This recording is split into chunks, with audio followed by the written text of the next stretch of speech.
Hi everyone, I'm Josh and welcome to Josh Wright Piano TV. Thanks so much for joining me today.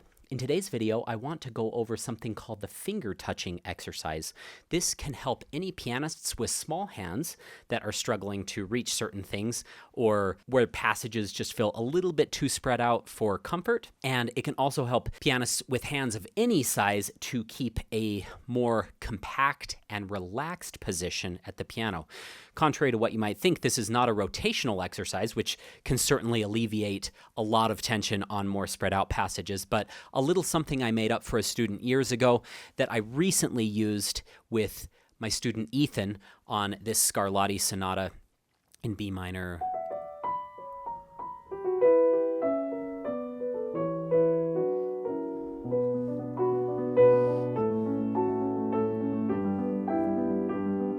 And he was struggling in here.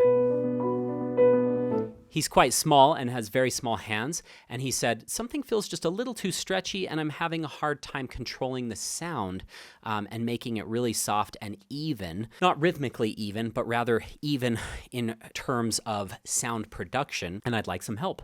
So we're going to go over that in today's video. Before we jump into that, I just wanted to mention a free webinar that you can check out by clicking the link in the description below.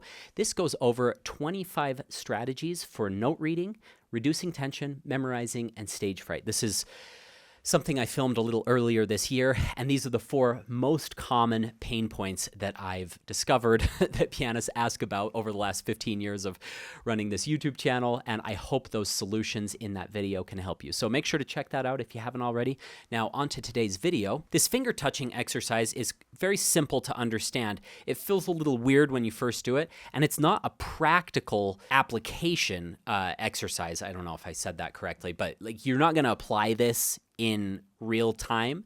You're going to do this as an exercise only, but it should get you tuned in so far as the feel of what you want to be doing at a small level within your hand. So for instance, here, Ethan was really spread out. Now I have giant hands, so this doesn't feel uncomfortable for me.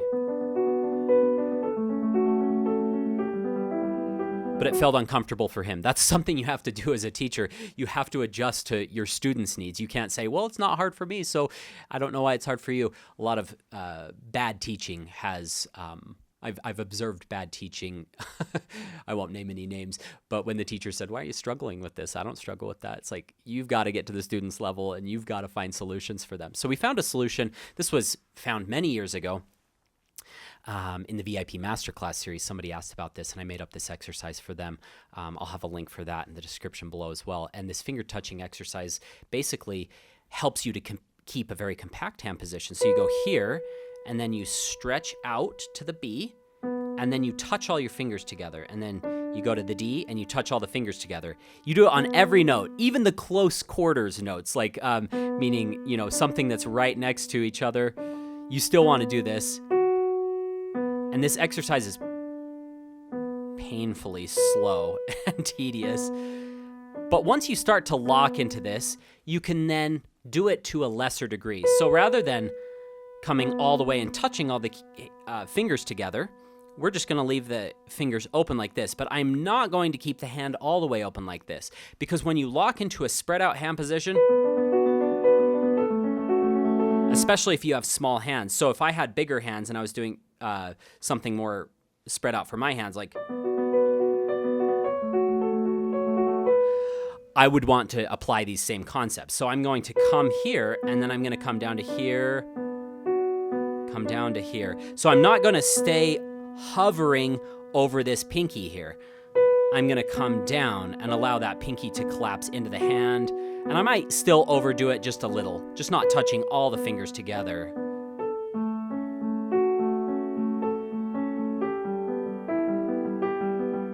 Okay, and then I can stay fairly spread out.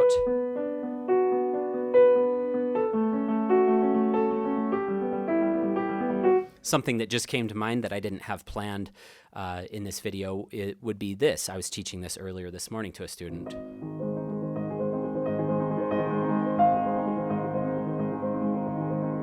The Chopin Etude in A-flat major, opus 25, number 1.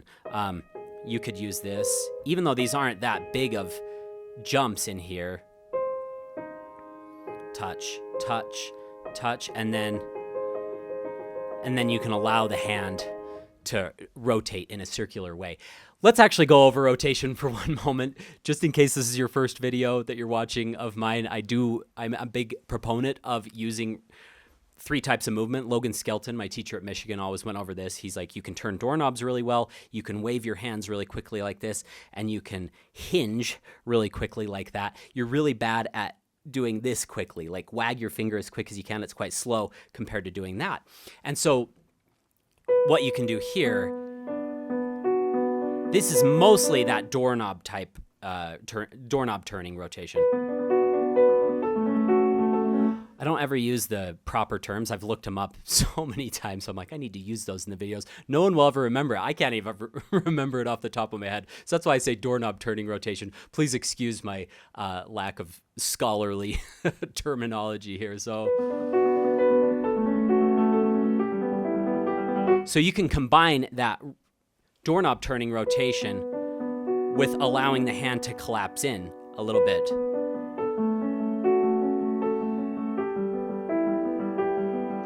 And that seemed to really help Ethan a lot, and it has helped so many students throughout the years that I've taught that to. It's not that they're doing this weird like collapse in, expand, collapse, expand when they're actually playing. It just helps them to relax the hand enough to stay loose rather than staying in a spread out position. Just even a few extra partial seconds, between notes of staying spread out versus relaxing has a huge impact on how fluid the passage feels. So just go ahead and give that a try, that finger touching exercise. You only need to do it for a few times to get the feel of it, but then always allow the hand to collapse into itself as you're playing complex passages. And I think you'll find that you play with much more ease, which is the goal of piano technique, to do things as simply and as fluidly as possible.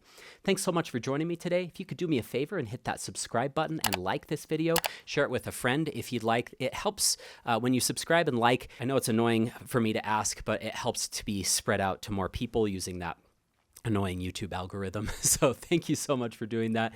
I'll leave a few links in the description below. One of them is for that webinar I mentioned earlier. I will also leave links for my 2 paid courses. The first one is the VIP Masterclass series. This is where I post customized videos based on members' questions for each week of the month. So members can write in their questions and I will make a video based on that question, 1 video for each week of the month. I will also leave a link for my premier course, Pro Practice, which goes over repertoire and exercises with full-length tutorials. Most of those tutorials are 30 to 60 minutes in length, and we have over 500 tutorials in the library.